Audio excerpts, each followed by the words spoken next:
Hello friends, आज के इस क्लास में आधुनिक भारत का इतिहास को देखेंगे। जैसा कि आपको पहले से पता है, घटना चक्र पूर्वावलोकन को कंप्लीट कर रहे हैं। आज के इस क्लास में आधुनिक भारत का इतिहास को देख लीजिए। इसमें आपको 38वीं बीपीएससी से लेकर के 67वीं जो आपका बीपीएससी है, सभी सवाल को इंक्लूड किया गया है। आज के इस क्लास में टोटल 25 क्वेश्चंस को डिस्कस करेंगे।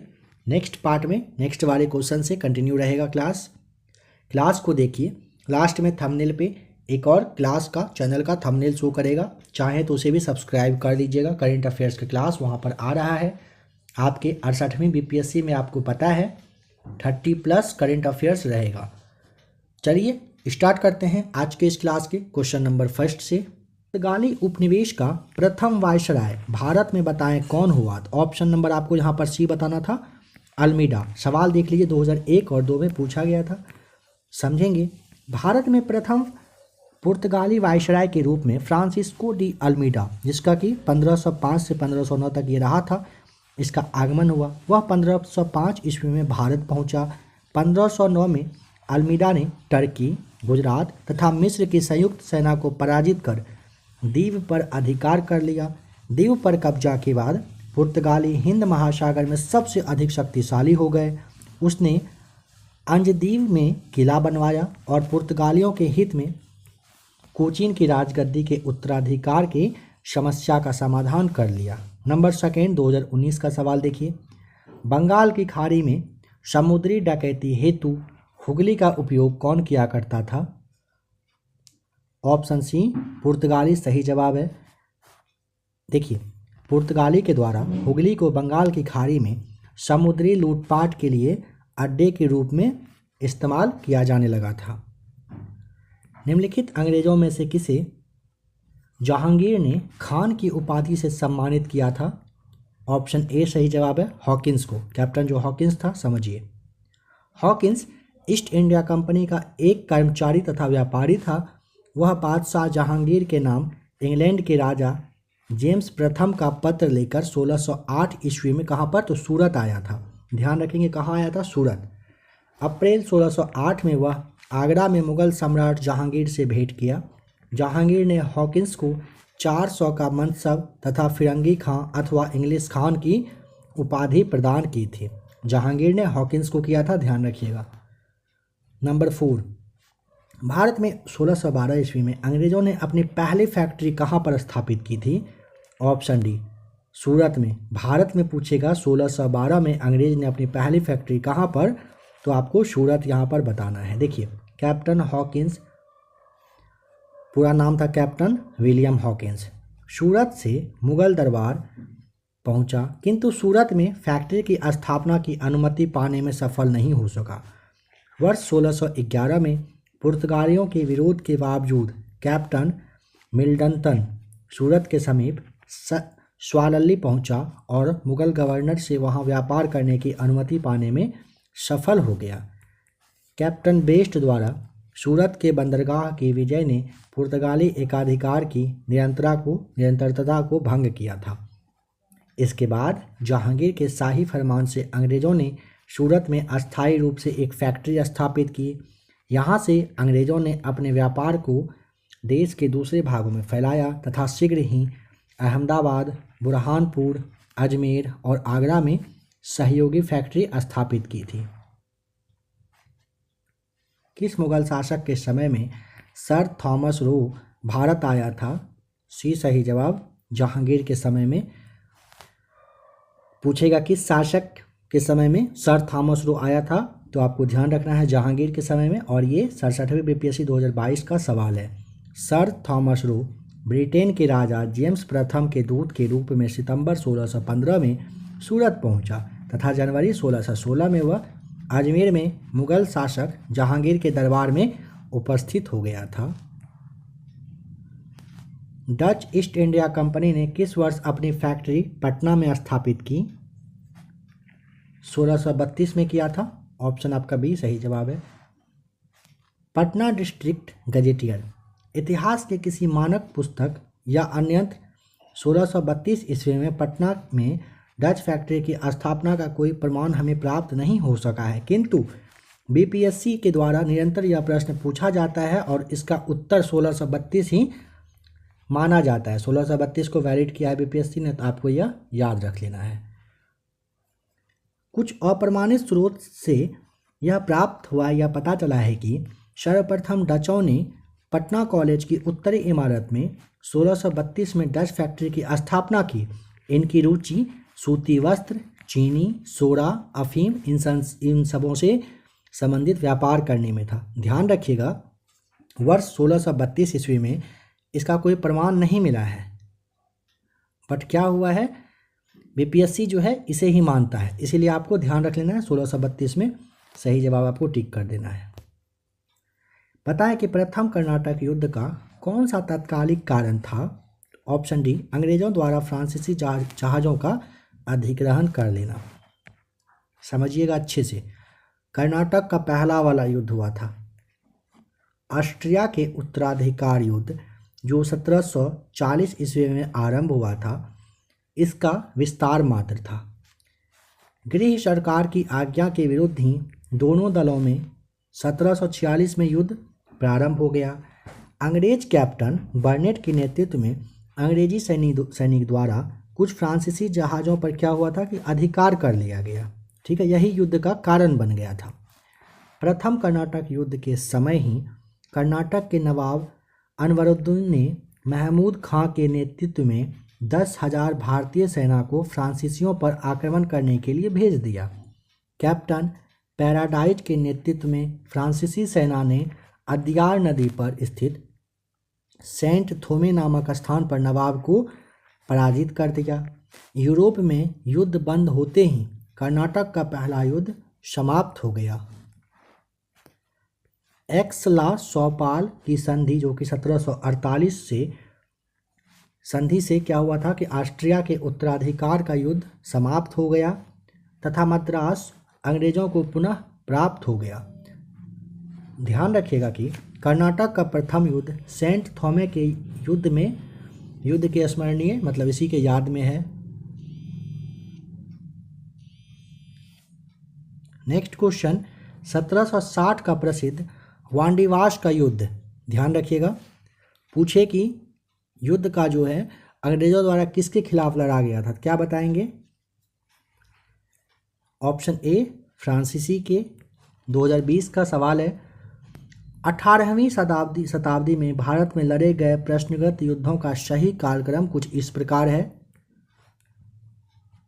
सबसे पहले अंबर युद्ध को देखें। अगस्त 1749 में मुजफ्फर जंग, चंदा साहब तथा फ्रांसीसियों की संयुक्त सेनाओं ने वेल्लूर के समीप अंबर नामक स्थान पर कर्नाटक के नवाब अनवरुद्दीन को पराजित कर उसकी हत्या कर दी। मुजफ्फर जंग दक्कन का सूबेदार बन गया। इस उपलक्ष्य में उसने अपने हितकारी, नाम था डुप्ले को कृष्णा नदी के दक्षिणी भाग के मुगल प्रदेशों का गवर्नर नियुक्त कर दिया तथा उत्तरी सरकार के कुछ जिले भी फ्रांसीसियों को दे दिए थे। इसके अतिरिक्त मुजफ्फर जंग की प्रार्थना पर एक फ्रेंच सेना की टुकड़ी बुस्सी के नेतृत्व में हैदराबाद में तैनात कर दी गई थी। पलासी का युद्ध हुआ था 1757 में। इसमें अंग्रेजों तथा बंगाल के नवाब सिराजुद्दौला के मध्य में यह युद्ध हुआ। युद्ध के परिणाम स्वरूप अंग्रेजों का पूरे बंगाल पर क्या हुआ, नियंत्रण हो गया था। क्लाइव ने मीर जाफर को बंगाल का नवाब बना दिया। ठीक है। नवाब बनने के बाद ध्यान रखेंगे कि मीर जाफर ने अंग्रेजों को उनकी सेवाओं के लिए 24 परगनों की जमींदारी से पुरस्कृत किया और क्लाइव को 2,34,000 पाउंड की निजी भेंट की थी। ठीक है। वांडीवास का युद्ध हुआ था जनवरी 1760 में। अंग्रेजों तथा फ्रांसीसियों के मध्य युद्ध में फ्रांसीसी पराजित हुए। अंग्रेजी सेना का नेतृत्व सर आयरकूट ने, जबकि फ्रांसीसी सेना का नेतृत्व काउंट डी लाली ने किया था। बक्सर का युद्ध, जो कि अक्टूबर 1764 में हुआ। मीर कासिम, अवध के नवाब सिराजुद्दौला एवं मुगल सम्राट शाह आलम द्वितीय की संयुक्त सेना तथा अंग्रेजों के मध्य में हुआ। युद्ध में अंग्रेज विजयी रहे। इस युद्ध में अंग्रेजी सेना का नेतृत्व किया था हेक्टर मुनरो ने। बक्सर के युद्ध ने पलासी के निर्णयों पर मुहर लगा दी। निम्नलिखित में से किस अधिकारी ने पुर्तगालियों को स्वालल्ली के स्थान पर हराया था? थॉमस बेस्ट ने। समझिए, वर्ष 1611 ईस्वी में पुर्तगालियों के विरोध के बावजूद कैप्टन मिडल्टन सूरत के समीप स्वालल्ली पहुंचा और मुगल गवर्नर से यहां व्यापार करने की अनुमति लेने में सफल हो गया। कैप्टन बेस्ट द्वारा सूरत के बंदरगाह की विजय ने पुर्तगाली एकाधिकार की निरंतरता को भंग किया तथा सूरत में अस्थायी रूप से एक फैक्ट्री स्थापित की। यहाँ से अंग्रेज़ों ने अपने व्यापार को देश के दूसरे भागों में फैलाया और शीघ्र ही अहमदाबाद, बुरहानपुर, अजमेर तथा आगरा में सहयोगी फैक्ट्रियाँ स्थापित की, जैसा अभी आपने थोड़ी देर पहले भी पढ़ा था, देखा था, समझा था। उस क्षेत्र की पहचान करें जहाँ से यूरोप वासियों को सर्वोत्तम सोडा और अफीम प्राप्त होता था। ए सही जवाब बिहार से। यूरोप वासियों को सर्वोत्तम सोडा और अफीम जो है ये बिहार से ही मिला करता था। अंग्रेजी शासनकाल में भारत का कौन सा क्षेत्र अफीम उत्पादन हेतु फेमस? ए सही जवाब बिहार फेमस था। इलाहाबाद की संधि के बाद रॉबर्ट क्लाइव ने मुर्शिदाबाद का उपदीवान किसे बनाया था? बताइए, ए, बी या फिर बी आपका सही जवाब सिताब रॉय क्या होगा, या फिर सी और डी? सही आंसर क्या होगा? यहाँ पर सबसे पहले पढ़िए, समझ लीजिए अच्छे से। इलाहाबाद की दूसरी संधि जो कि अगस्त 1765 में हुई थी, इसके अनुसार भगौरे सम्राट शाह आलम को अंग्रेजी संरक्षण में ले लिया गया तथा उसे इलाहाबाद में रखा गया। शाह आलम ने अपने 12 अगस्त के फरमान के द्वारा कंपनी को बंगाल, बिहार, उड़ीसा की दीवानी अस्थायी रूप से दे दी, जिसके बदले कंपनी सम्राट को 26 लाख रुपया देगी तथा निजामत के व्यय के लिए 53 लाख रुपए का मदद करेगी। इस समय कंपनी सीधे कर संग्रह करने का भार न तो लेना चाहती थी और न ही उसके पास ऐसी क्षमता थी। कंपनी ने दीवानी कार्य के लिए 2 उप दीवान यानी कि मुर्शिदाबाद जो कि बंगाल में पड़ता था, इसके लिए मोहम्मद रजा खान को तथा बिहार के लिए राजा सिताब रॉय को नियुक्त कर दिया था। ठीक है, मोहम्मद रजा खान उपनाजिम के रूप में भी कार्य करते थे। इस प्रकार समस्त दीवानी तथा निजामत का कार्य भारतीयों द्वारा ही चलता था, यद्यपि उत्तरदायित्व जो है यह कंपनी का ही रहा था। तो यहाँ पे आपको क्या ध्यान रखना था? सवाल क्या पूछा था? अंग्रेज संधि के बाद रॉबर्ट क्लाइव ने मुर्शिदाबाद का उपदीवान, तो मोहम्मद रजा खान आपको ध्यान रखना है। 2 लोग को बनाया था, एक मोहम्मद रजा खान और दूसरा ये आपका सिताब राय था। ठीक है, अगर पूछेगा मुर्शिदाबाद का उपदीवान किसे बनाया गया, तो ये मोहम्मद रजा खान को बनाया गया था। आ जाइए क्वेश्चन नंबर 13 पर। बताएं कि शाह आलम सम्राट जो शाह आलम द्वितीय था, इसने ईस्ट इंडिया कंपनी को बंगाल, बिहार तथा उड़ीसा की दीवानी प्रदान की थी। डेट बताइए। तो ए सही जवाब 12 अगस्त 1765 को। देखिए, इलाहाबाद की दूसरी संधि जो अगस्त 1765 के अनुसार इसमें हुआ था, शाह आलम को अंग्रेजी संरक्षण में ले लिया गया तथा उसे इलाहाबाद में रखा गया। इलाहाबाद तथा करा जो क्षेत्र नवाब ने छोड़ दिए थे, शाह आलम को यह मिल गया। 12 अगस्त 1765 को अपने फरमान के द्वारा मुगल बादशाह शाह आलम द्वितीय ने कंपनी को बंगाल, बिहार तथा उड़ीसा की दीवानी अस्थायी रूप से दिया था, जिसके बदले में अभी आपने जस्ट देखा था कंपनी ने सम्राट को 26 लाख रुपया, फिर उसका निजामत वगैरह करने के लिए 53 लाख रुपया दिया था। इस समय आपको क्या ध्यान रखना है, इस समय क्या हुआ था कि Robert Clive east India company का बंगाल का गवर्नर बन गया था। ठीक है, बना हुआ था। शाह आलम द्वितीय का संपूर्ण जीवन आपदाओं से ग्रस्त रहा। किसका? शाह आलम द्वितीय का जीवन। उसे 1788 ईस्वी में अंधा कर दिया गया। शाह आलम द्वितीय के समय में 1803 ईस्वी में दिल्ली पर अंग्रेजों का अधिकार हो गया। शाह आलम द्वितीय तथा उसके दो उत्तराधिकारी अकबर द्वितीय और बहादुर शाह द्वितीय ईस्ट इंडिया कंपनी के पेंशन भोगी मात्र बनकर रह गए थे। अब बताएं 2018 के सवाल का जवाब क्या होगा कि मुग़ल बादशाह बहादुर शाह जफ़र के बारे में कहा जाता है कि उसके साम्राज्य की सीमा थी कहाँ से कहाँ तक थी। तो आइए थोड़ा सा समझ लेते हैं पहले कहाँ से कहाँ तक था। देखिए शाह बहादुर शाह जफ़र के बारे में ध्यान रखेंगे, बारे में नहीं बल्कि मुग़ल शासक शाह आलम द्वितीय के बारे में फ़ारसी भाषा में यह कहावत प्रसिद्ध थी कि सल्तनत ए शाह आलम अज दिल्ली या पालम, अर्थात शाह आलम के काल में मुग़ल साम्राज्य सिमटते दिल्ली के लाल किले से पालम गांव तक पहुंच गया था। बीपीएससी आयोग ने इस प्रश्न को क्या किया है, निरस्त कर दिया, मतलब कैंसिल कर दिया। यह सवाल अब उम्मीद है कि आपसे नहीं पूछा जाएगा कि मुग़ल बादशाह बहादुर शाह जफ़र के बारे में कहा जाता है कि उसका साम्राज्य कहाँ से कहाँ तक था।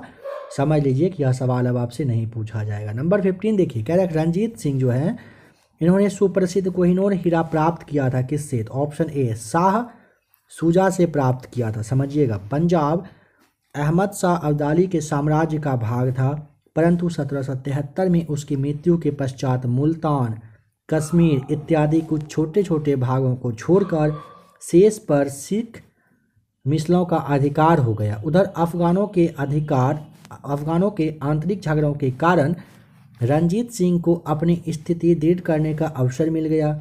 1800 ईस्वी में अहमद शाह अब्दाली का पौत्र नाम था शाह शुजा, ये काबुल के क्या हुआ था, गद्दी पर बैठ गया था, परंतु उसके भाई नाम था शाह मुहम्मद ने शक्तिशाली बरकजई सरदारों फतह खां और दोस्त मोहम्मद की सहायता से उसे 1809 ईस्वी में विस्थापित कर दिया तथा स्वयं कश्मीर और पेशावर पर अधिकार कर लिया था।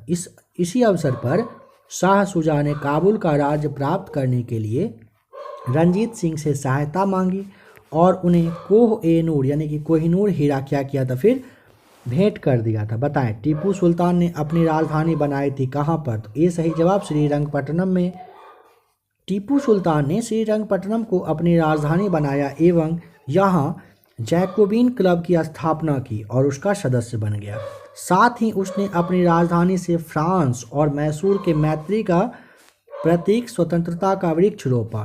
टीपू सुल्तान ने अपने समकालीन विदेशी राज्यों से मैत्री संबंध बनाने तथा अंग्रेजों के विरुद्ध उनकी सहायता प्राप्त करने के लिए अरब, कुस्तुनतिनिया जो कि आधुनिक इस्तांबुल है, काबुल और मॉरिशस में अपने क्या किए थे, दूत मंडल भेज दिए थे। क्वेश्चन नंबर 17 है, अंग्रेजों ने श्रीरंगपट्टनम की संधि किसके साथ की थी।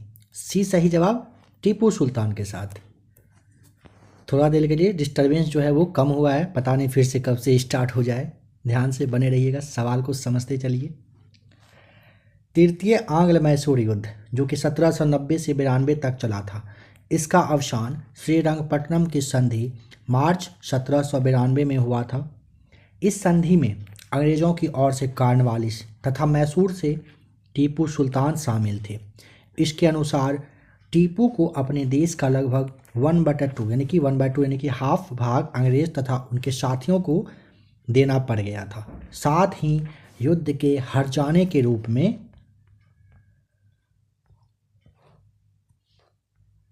टीपू को 3 करोड़ रुपए अंग्रेजों को देना था।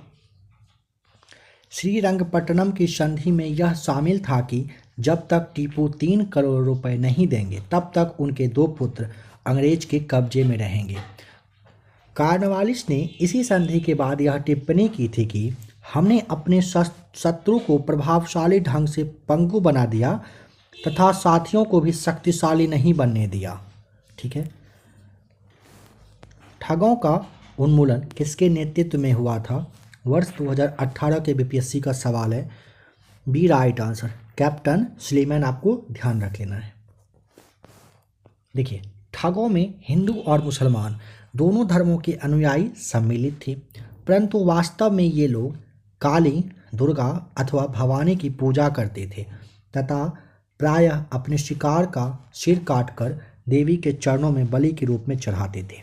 उन्हें विश्वास था कि उनका यह धंधा विधि का विधान है तथा उनके शरीर की मृत्यु उनके भाग्य में उसी प्रकार लिखी होती थी। सती प्रथा के प्रश्न पर तो कुछ मतभेद था, किंतु ठगी के विषय में समस्त जनता ने सरकार का समर्थन किया। लॉर्ड विलियम बेंटिक ने कैप्टन स्लीमैन को ठगों के विरुद्ध कार्यवाही करने के लिए नियुक्त किया था। उसने लगभग 1500 ठगों को बंदी बना लिया। अनेक ठगों को फांसी दी गई, शेष को आजीवन निर्वासित कर दिया गया। वर्ष 1837 ईस्वी के पश्चात संगठित रूप से ठगों का अंत हो गया। बंगाल में द्विशासन प्रणाली किसके द्वारा लागू की गई थी? सही जवाब है सी, रॉबर्ट क्लाइव के द्वारा। द्वैत शासन की शुरुआत बंगाल में क्लाइव के समय 1765 ईस्वी में हुई थी।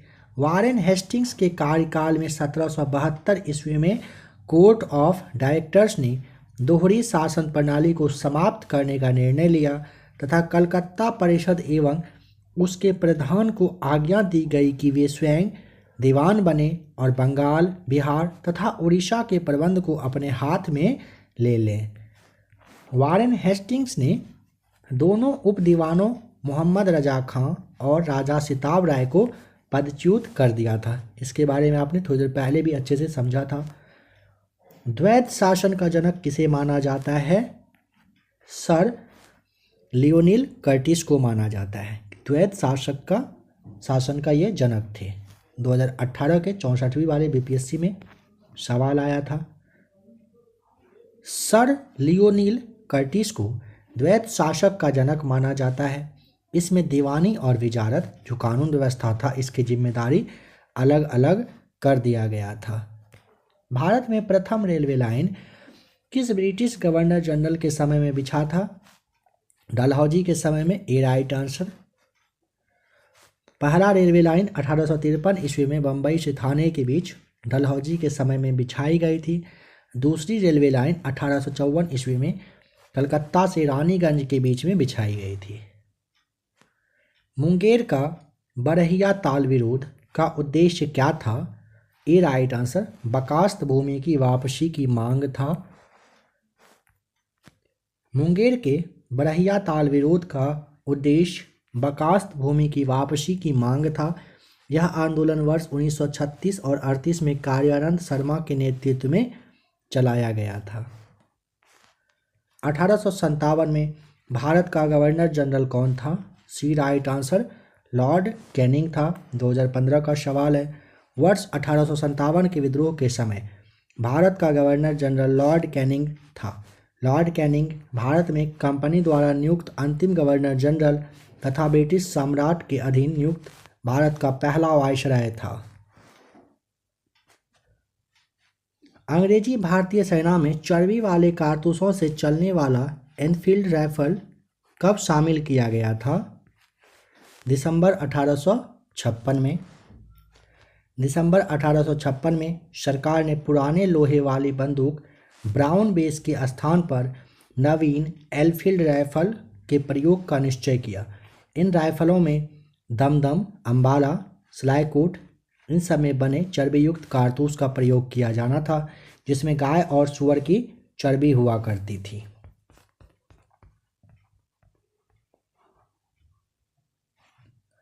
इस नई राइफल में कारतूस के ऊपर भाग को मुंह से काटना पड़ता था। जनवरी 1857 में बंगाल सेवा में यह अफवाह फैल गई कि चर्बी वाले कारतूस में गाय और सूअर की चर्बी है। सैनिक अधिकारियों ने इस अफवाह की जांच किए बिना तुरंत इसका खंडन कर दिया, किंतु सैनिकों को विश्वास हो गया कि चर्बी वाले कारतूसों का प्रयोग उनके धर्म को भ्रष्ट करने और एक निश्चित प्रयत्न है कि यही कारतूस 1857 के विद्रोह का तात्कालिक कारण बन गया था। 1857 के विद्रोह का नेतृत्व बिहार में किसने किया था? कुंवर सिंह किए थे। बी सही जवाब। 1857 में जगदीशपुर में विद्रोह की अगुवाई करने वाले कुंवर सिंह बिहार के आरा जिला से संबंधित थे। जब उन्होंने अंग्रेजों के विरुद्ध विद्रोह का झंडा बुलंद किया प्रकृति ने उन्हें अदम्य शौर्य, वीरता और सेनानायक के आदर्श गुणों से मंडित किया था। इसी कारण उन्हें सही रूप में विद्रोह के दौरान बिहार का सिंह माना जाने लगा था। उन्होंने शाहाबाद जिले में अंग्रेजों की सत्ता का तख्ता पलट दिया और अपनी सरकार स्थापित की। वह कानपुर पर संयुक्त आक्रमण के लिए नाना साहब की मदद हेतु कालपी की ओर आगे बढ़े। वह विद्रोह की मशाल को रोहतास, मिर्ज़ापुर, रीवा, बांदा और लखनऊ तक ले गए, जहां उनका अत्यंत सम्मानपूर्वक स्वागत किया गया। अपना अंतिम सफलता के रूप में उन्होंने अपने गृहनगर जगदीशपुर के निकट अंग्रेजों को बुरी तरह पराजित किया था। इसी युद्ध के दौरान कुंवर सिंह बुरी तरह से घायल हो गए और 26 अप्रैल 1858 को उनकी मृत्यु हो गई।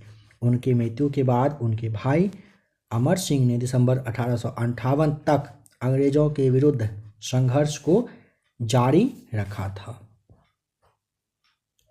नेक्स्ट क्वेश्चन नंबर 26, जैसा कि आप लोगों को पहले ही कहा गया था, नेक्स्ट क्लास में से कंटिन्यू करेंगे।